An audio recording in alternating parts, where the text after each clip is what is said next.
Hi friends, ಇವತ್ತಿನ ವಿಡಿಯೋದಲ್ಲಿ ಭಾಳ ರುಚಿಯಾಗಿ ತುಂಬ ಮೃದುವಾಗಿ ಸ್ಪಾಂಜ್ ದೋಸೆ ಮಾಡೋದು ಹೇಗೆ ಅಂತ ತೋರಿಸ್ಕೊಡ್ತೀನಿ. ಇದಕ್ಕೆ ಮೆಜರ್ಮೆಂಟ್ ಏನು ಅಂದರೆ 2 ಗ್ಲಾಸು ಬಾಂಬೆ ರವೆ, 2 ಗ್ಲಾಸ್ ಪೇಪರ್ ಅವಲಕ್ಕಿ, 2 ಗ್ಲಾಸ್ ಮೊಸರು, 3 ಈಕ್ವಲ್ ಮೆಜರ್ಮೆಂಟಲ್ಲಿ ಇರಬೇಕು. ರವೆ ಮತ್ತು ಪೇಪರ್ ಅವಲಕ್ಕಿ ಹಾಕಿದ ತಕ್ಷಣ ಸ್ವಲ್ಪ ನೀರು ಹಾಕಿ ಒಂದು ರೌಂಡ್ ಹಿಂಗೆ ಚೆನ್ನಾಗಿ ಕಲಿಸ್ಬಿಟ್ಟು ಇಮಿಡಿಯೇಟಾಗಿ ನೀರು ಬಗ್ಸ್ಬಿಡ್ಬೇಕು. ಪೇಪರ್ ಅವಲಕ್ಕಿ ತುಂಬ ಬೇಗ ಮೆತ್ತಗಾಗೋಗುತ್ತೆ. ಆ ಕಾರಣಕ್ಕೆ ನೀರಲ್ಲಿ ನೆನೆಸೋದು ಮಾಡಬಾರ್ದು, ಧೂಳು ಹೋಗೋದಕ್ಕೋಸ್ಕರ ಅಷ್ಟೇ. ಆಮೇಲೆ ಮೊಸರು ಹಾಕಿದ ತಕ್ಷಣ ಚೆನ್ನಾಗಿ ಕಲಿಸ್ಬಿಟ್ಟು ಒಂದು ಅರ್ಧ ಗಂಟೆ ತಟ್ಟೆ ಮುಚ್ಚಿ ಎತ್ತಿಟ್ಬಿಡಿ ಸೈಡ್ಗೆ. ಅದು ಚೆನ್ನಾಗಿ ನೆನಿಬೇಕು.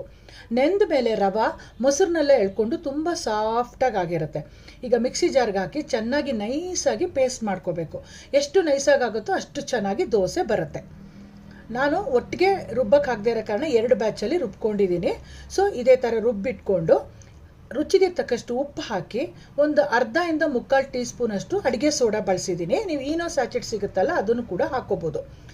ತವ ಚೆನ್ನಾಗಿ ಕಾದಿರಬೇಕು, ಆವಾಗಲೇ ಈ ದೋಸೆ ಉಯ್ಯೋಕ್ಕಾಗೋದು. ತುಂಬ ಅಗಲ ಮಾಡೋಕ್ಕೆ ಹೋಗಬೇಡಿ, ಮಸಾಲೆ ದೋಸೆ ಥರ ಮೀಡಿಯಮ್ ಆಗಿ ಮಾಡಿಕೊಂಡು ಎಣ್ಣೆ ಹಾಕಿ ನೋಡಿ ಎಷ್ಟು ಚೆನ್ನಾಗಿ ಗೂಡಾಗಿ ಬಂದಿದೆ ಅಂದರೆ ಅಷ್ಟು ಚೆನ್ನಾಗಿ ಬರುತ್ತೆ. ನೋಡ್ಲಿಕ್ಕೆ ಅಷ್ಟೇ ಅಲ್ಲ, ತಿನ್ನಲಿಕ್ಕೂ ಭಾಳ ರುಚಿಯಾಗಿರುತ್ತೆ.